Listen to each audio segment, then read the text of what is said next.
Assalamualaikum warahmatullahi ta'ala wabarakatuh. Hello, good morning everyone.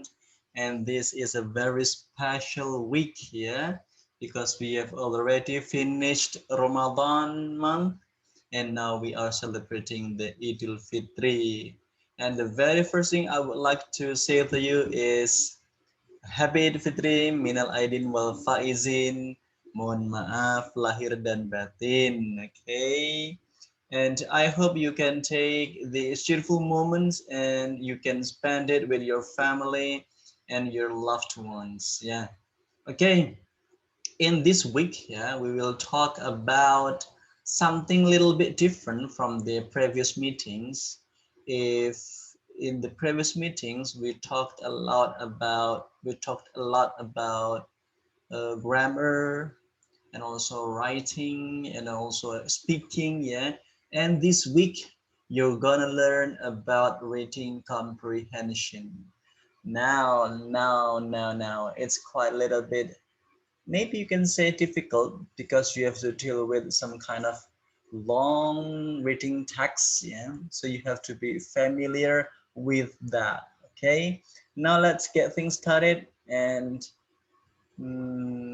okay, now let's start it.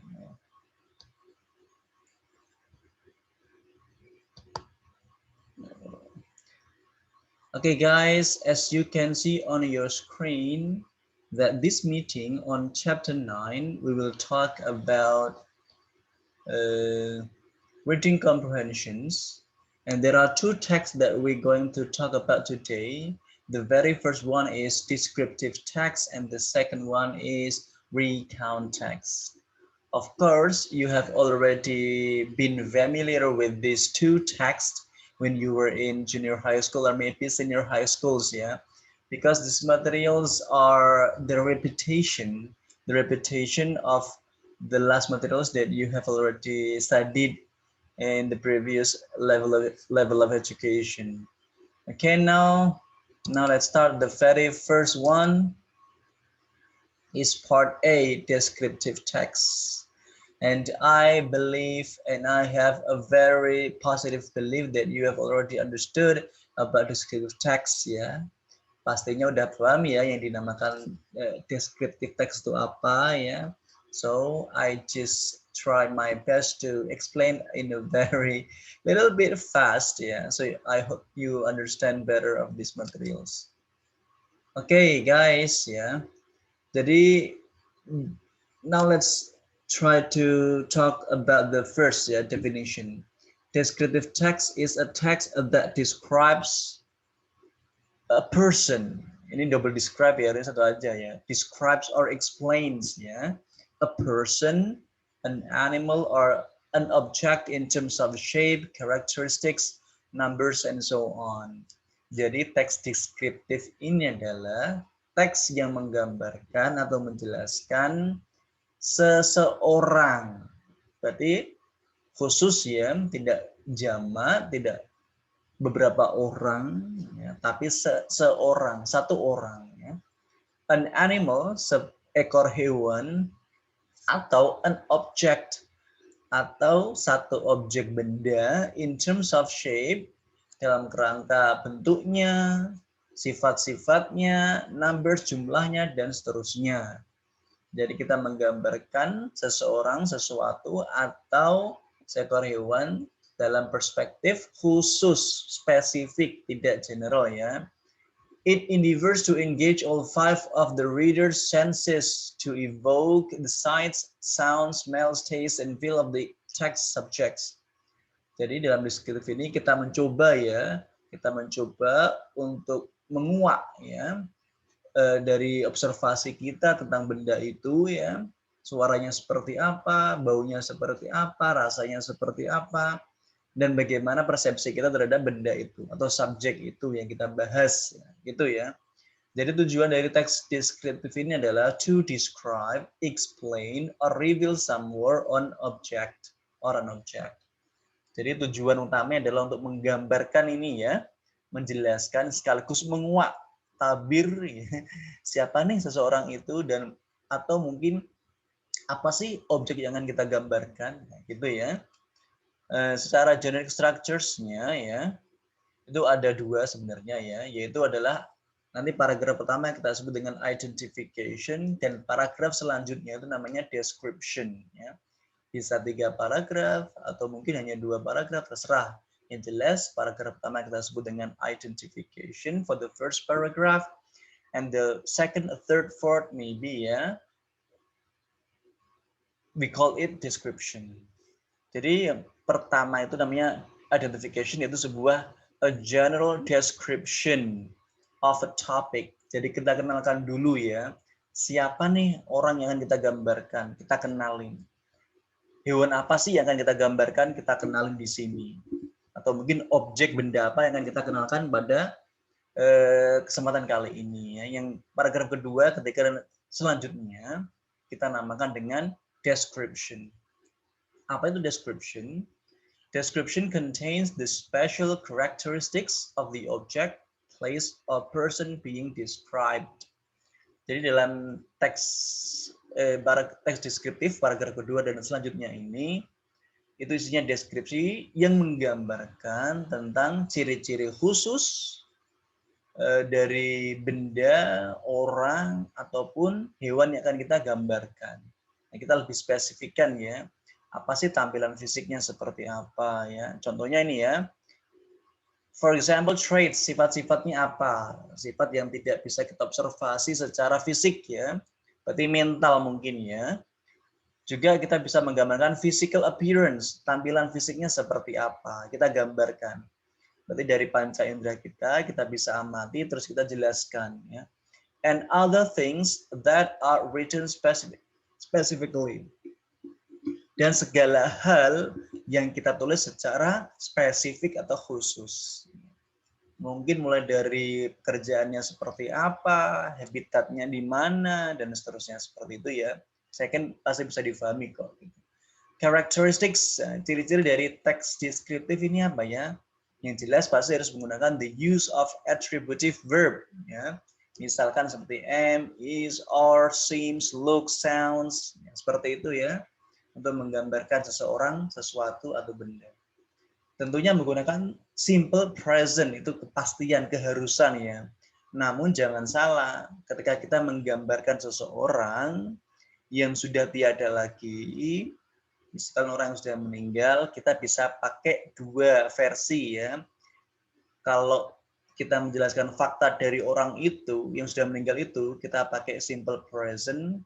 Tapi kalau menggambarkan pekerjaan yang pernah dia lakukan sebelumnya ketika masih hidup, kita pakai simple past. Nanti akan saya contohkan ya, gabungan dari penggunaan simple present dan simple past dalam menggambarkan seseorang yang sudah meninggal atau sudah dahulu kala ya, namun tetap sifat-sifatnya akan bertahan lama, sifat-sifatnya akan terus-menerus diingat seseorang dan tidak akan pernah berubah.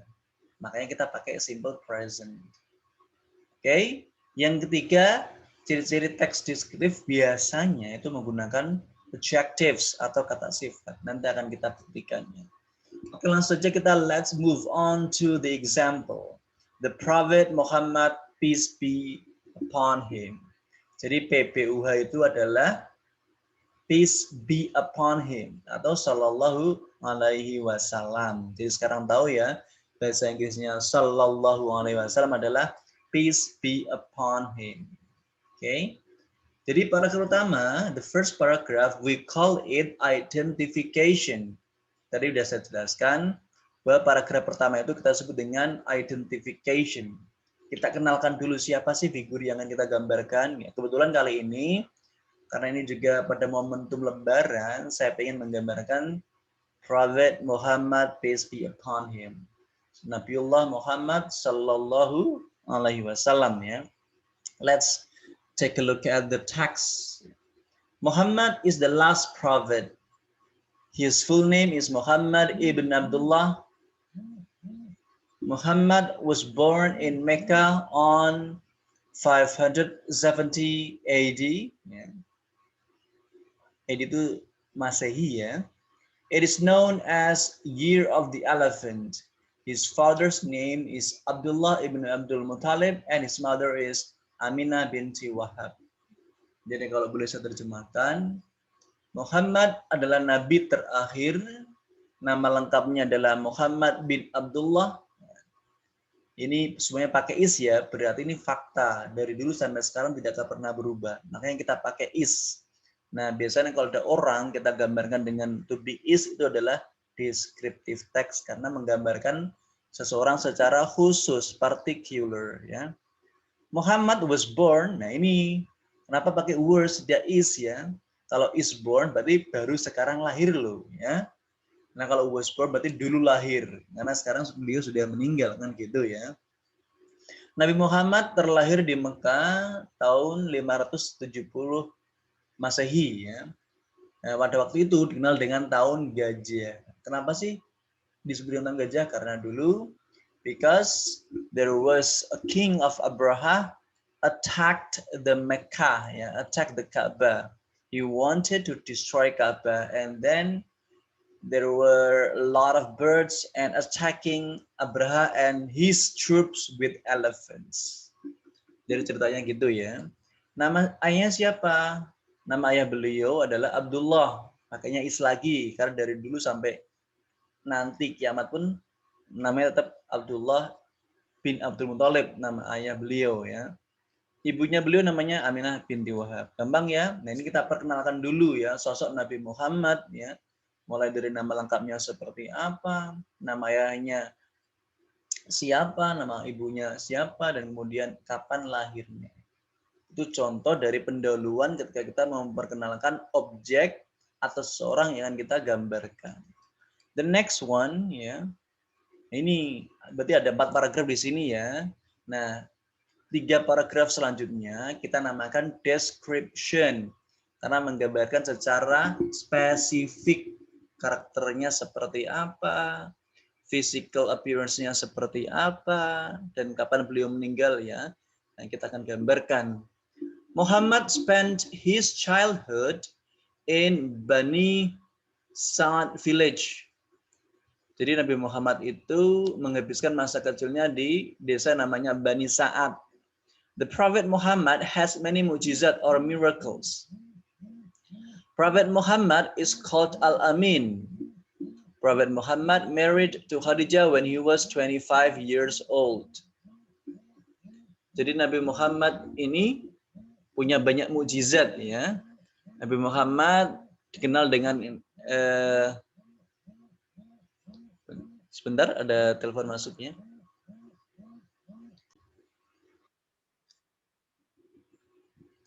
Jadi beliau dapat julukan Al-Amin ya, because he was trusted, karena beliau terpercaya. Prophet Muhammad married to Khadijah when he was 25 years old. Beliau menikah dengan Khadijah pada umur 25 tahun. Itu dari features, dari ciri-ciri pengalaman beliau ya. Kenapa disebut dapat julukan Al-Amin? Kapan beliau married ya, menikah. Nah, sekarang kita gambarkan tampilan fisiknya dari dulu sampai sekarang akan sama, tidak akan berubah ya. Prophet Muhammad is very handsome. Nabi Muhammad sangat ganteng ya, bahkan digambarkan dalam suatu hadis bahwa beliau itu parasnya ini ya, setengah dari isi di dunia ini ya, setengah dari isi dunia ini. The half of this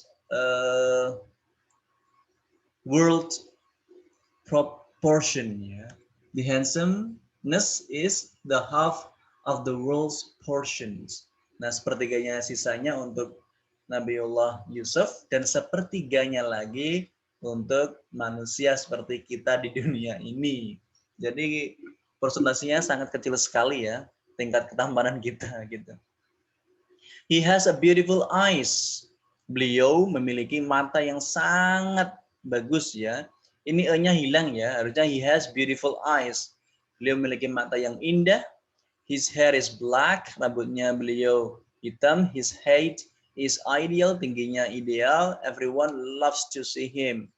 Sampai sekarang insya Allah kalau kita mendambakan Rasulullah, insya Allah kita nanti akan bertemu dengan Rasulullah dan mendapatkan syafaatnya. Makanya kita harus cinta, baca sholawat terus ya kepada junjungan kita Nabi Muhammad SAW. Oke, kita tutup ya. teksnya dengan life ending.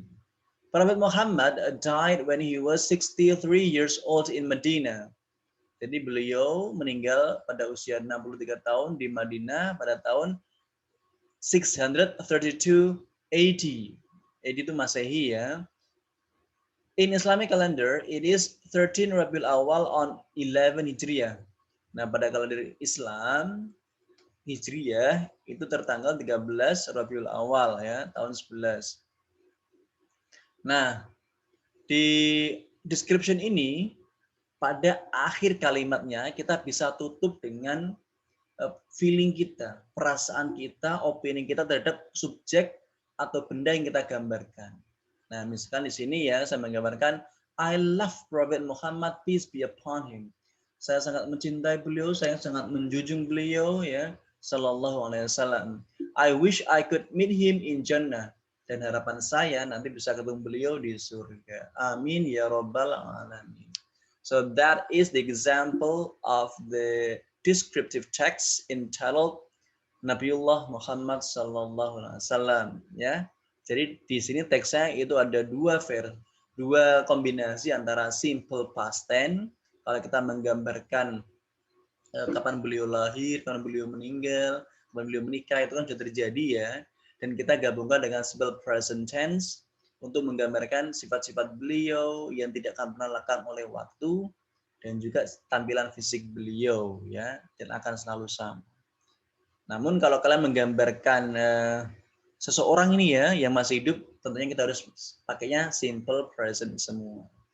Okay, that is the first segment of our topic today about descriptive text. Now let's move on to the next discussion. Ya, kita masuk ke teks kedua, teks recount.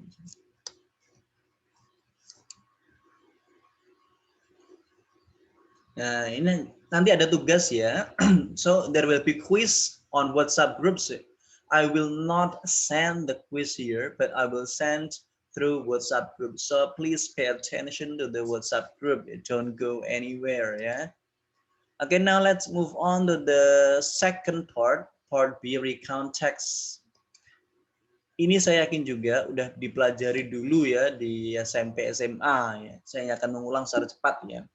Recount text is a text that tells about a story, action, or activity in the past. Typically, recount text describes someone's experience. The purpose is to entertain the reader, so there is no conflict in this text. Ya. Besides, aiming to inform the readers. Jadi recount text ini adalah teks yang menggambarkan, menceritakan sebuah cerita, peristiwa, atau mungkin ya kegiatan-kegiatan kita di masa lalu. Nah biasanya ini ya recount text itu seringnya menggambarkan pengalaman seseorang. Itu yang terpenting ya, menggambarkan pengalaman seorang, boleh pengalaman orang lain atau mungkin pengalaman yang dialami oleh penulis itu sendiri ya. Tujuannya apa sih? The purpose is to entertain the readers. Tujuannya untuk menghibur pembaca, bisa juga memberi informasi kepada pembaca tentang kegiatan yang sudah dilakukan. Yang jelas dalam kegiatan itu tidak boleh ada konflik ya. Nanti kalau ada konflik dalam peristiwa tersebut, itu akan menjadi teks naratif, tidak lagi berbentuk recount, menceritakan pengalaman pribadi. Ciri-cirinya apa ya teks recount itu? The very first one is the use of past tense ya. Penggunaan past tense, kata kerja kedua. Nanti bisa pakai past continuous yang sudah kita pelajari sebelumnya ya. Bisa pakai simple past. Yang jelas semuanya harus punya past tense. Kenapa? Karena peristiwa yang sudah dialami itu adalah yang sudah lampau ya. Kalau sudah lampau kita menggunakan simple past tense atau past continuous. Dan juga bisa past perfect. Yang sudah kita bahas adalah simple past tense dan past continuous. Ciri-ciri kedua adalah the use of conjunctions, adanya kata hubung ya. Then, after that, meanwhile, itu kata hubung biasanya untuk mengkoneksikan ya, menghubungkan antar paragraf ya, sehingga kesannya tidak jeglek karena kita pakai kata hubung yang tepat. Tentunya kita juga menggunakan the use of adverb, kata keterangan ya, misalkan on last weekend, ya itu kan kata keterangan ya, biasanya berupa keterangan waktu dan tempat yang seringnya seperti itu. Nah, sekarang generic structures, bagian-bagian dari text recount. The first one is orientation, itu paragraf pertama biasanya ya. Isinya apa isinya? Tells about the background, about who, where, when the event occurred. Jadi paragraf pertama namanya orientation, isinya itu kita menceritakan ya awal dari kejadian itu. Siapa saja pelakunya, di mana kejadiannya, dan apa sih event yang terjadi itu, eventnya itu apa, peristiwanya itu apa. Nah, kita gambarkan di sini di paragraf pertama. Paragraf kedua, ketiga, keempat, ya, itu namanya events. Events itu peristiwa. Peristiwanya apa saja ya. Nanti bisa kita breakdown, kita uraikan menjadi peristiwa 1, event 1, ada event 2 dan event 3 ya. Isinya adalah tells a series of events that occurred in chronological order.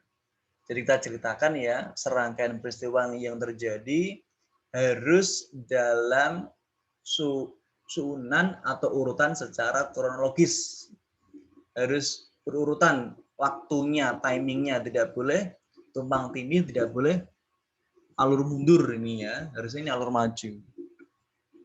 Yang terakhir adalah paragraf terakhir ya, reorientation. Jadi di sini the closing, penutup atau conclusion of the story atau kesimpulan dari cerita yang kita sampaikan dalam teks itu ya. To close a story, we can give our opinion about the story. Jadi dalam menutup ceritanya biasanya kita bisa menggunakan opini kita, pendapat kita tentang peristiwa yang sudah kita alami atau orang lain alami terus kita simpulkan. Jadi seperti itu untuk menutup akhir dari sebuah cerita.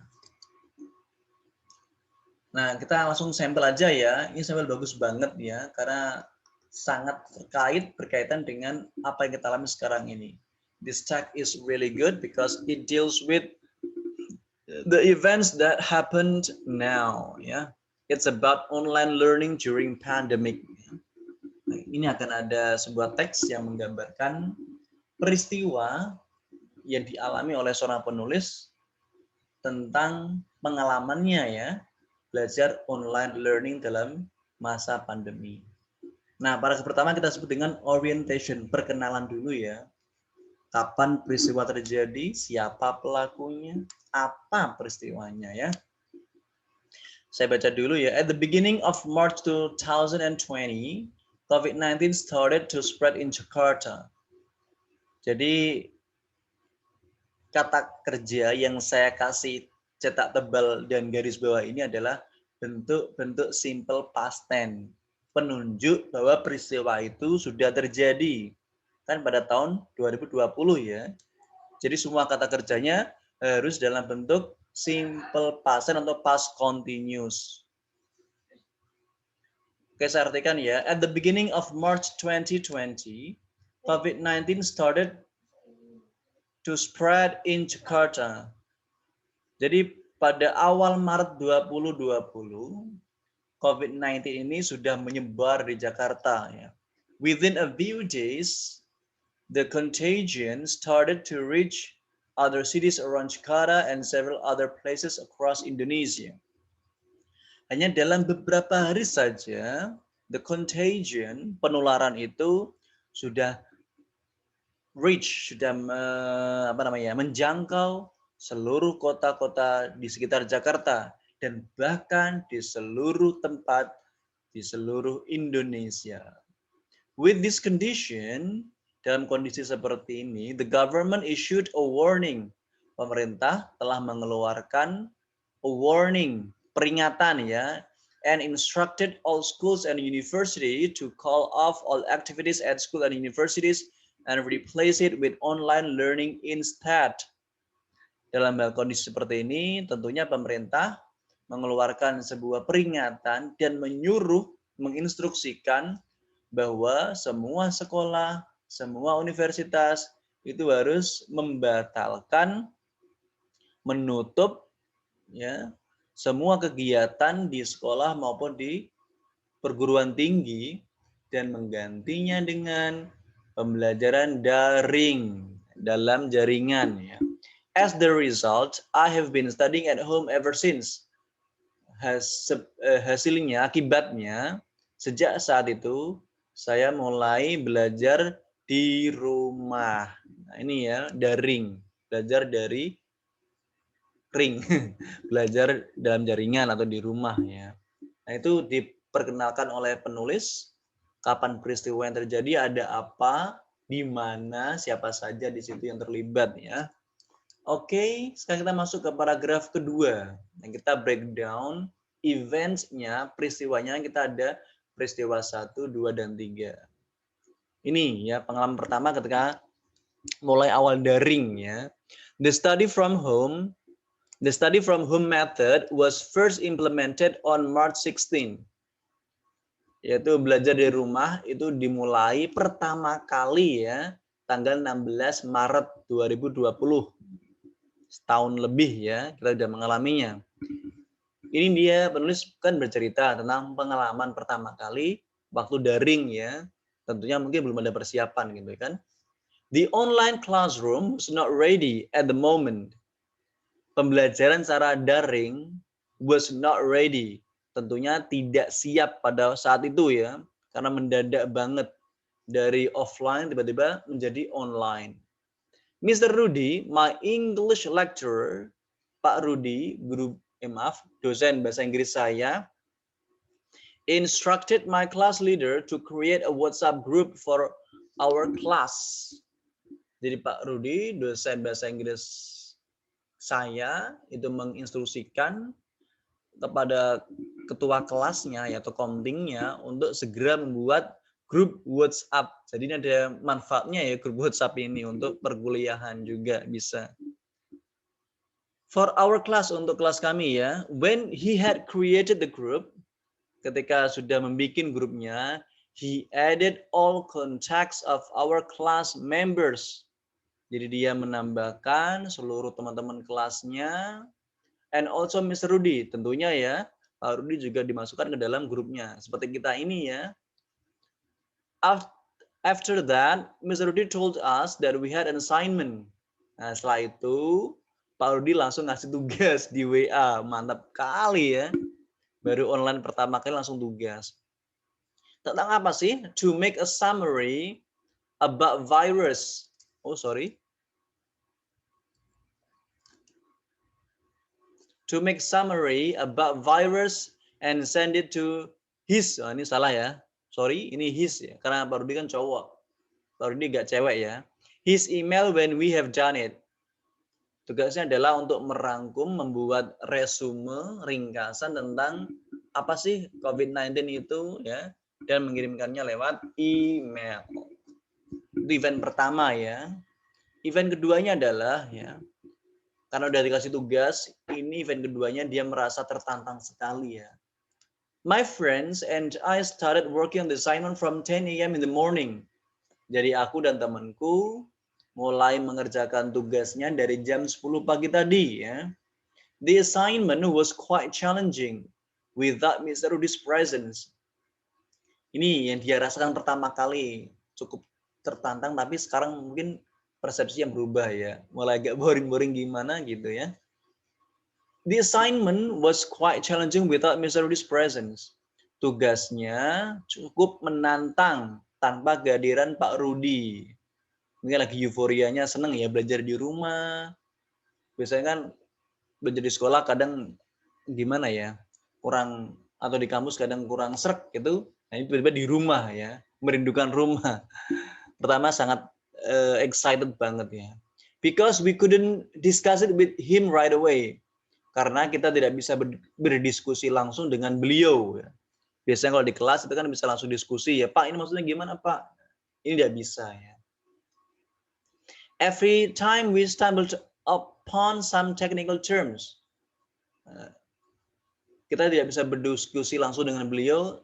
Setiap kali kita ketemu masalah kata-kata sulit ya, dia bisa langsung tanya beliau. Ini tantangan tersendiri buat kami, si penulis ya. It felt even more challenging, bahkan lebih menantang lagi to do the assignment alone by ourselves. Mengerjakan sendiri tanpa ada bantuan teman. Itu menurut dia sebuah tantangan ya. We then decided to have online discussion. Kemudian kami memutuskan to have online discussion, berdiskusi secara online dengan apa? By using WhatsApp group call, dengan saling telepon lewat voice call di WhatsApp. Finally, we managed to finish the assignment. Akhirnya kita selesai ngerjain tugasnya jam 2 siang dan segera mengirimkan ke Pak Rudi. Sekali lagi perhatikan kata-kata yang di garis bawah itu adalah bentuk dari simple past karena sudah terjadi pengalamannya dia. Langsung kita ke event 3, event terakhir ya. The next day, hari berikutnya, Mr. Rudi informed us that the online classroom was ready. Ya, tadi kan masih pakai WhatsApp nih ya, karena kemungkinan besar ya itu belum ada persiapan. Oh ini mau pakai model apa ya? Apakah pakai V-Class seperti ini kan belum ketemu waktu itu ya. Ya jalan tengahnya pasti Google Classroom yang lebih oke ya. He told us to download Google Classroom. Jadi beliau tadi setelah WA ya ini beliau suruh kita untuk download Google Classroom ya. So we could access the class. Jadi kita bisa mengakses kelasnya. Tugasnya ditaruh di sana, materi yang ditaruh di sana ya, bisa diakses dan bisa berkomunikasi juga ya lewat perpesanan kolom komentar di sana. We started the class at 7:30 a.m. Mulainya jam 7:30 seperti kita ini ya. Just like our usual learning hours. Our first lesson that day was pendidikan kewarganegaraan by Mr. Fendi. Nah, jam pertama pada hari berikutnya adalah Pak Fendi dengan mata kuliahnya pendidikan kewarganegaraan ya. Since it was an online classroom, dikarenakan pakainya online, jadi kita hanya tinggal di rumah. Ini yang dia suka banget ya. I personally enjoyed it. Saya suka sekali ya belajar di rumah. Ini contoh orang-orang yang mungkin introvert, dia suka di rumah.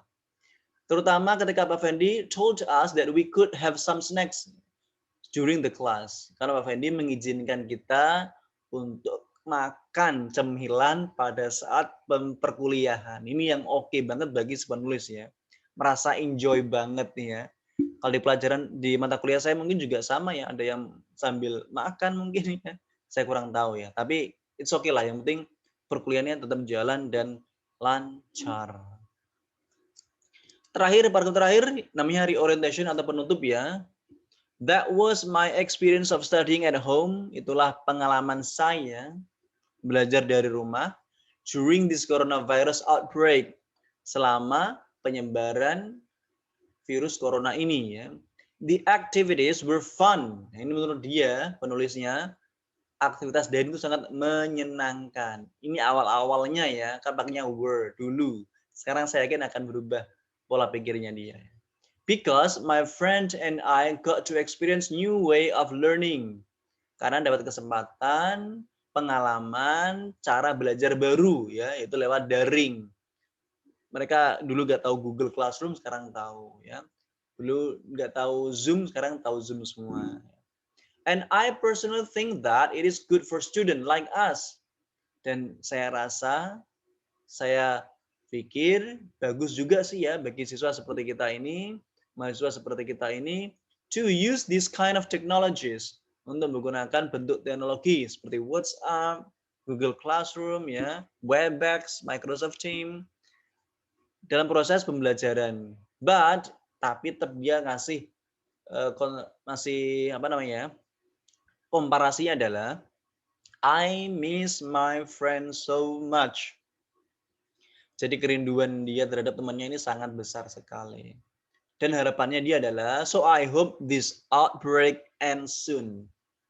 Saya harapan dia adalah penyebaran virus corona ini segera berakhir dan tidak terulang di tahun ketiganya ya. Ini udah tahun kedua, tahun 2021. Oke. Jangan lupa kita juga masih ada kuis kedua ya yang akan saya share di WhatsApp dan harus dikirimkan pada saat itu juga dan sudah saya upload di penugasan dan kalian bisa mengirimkan penugasannya di virtual class. Okay? I think that's all for today. If you have any questions, you can drop your question in the WhatsApp group ya. Tanya apapun silakan. Semakin banyak bertanya, semakin bagus bisa menambahkan poin-poin kekurangan kalian dalam mid semester atau nanti final semester test gitu. Okay, I think that's all for today. See you next time. Once again, happy Idul Fitri, minal aidin wal faizin, mohon maaf lahir dan batin. Okay guys, see you next time. Assalamualaikum warahmatullahi taala wabarakatuh. Bye.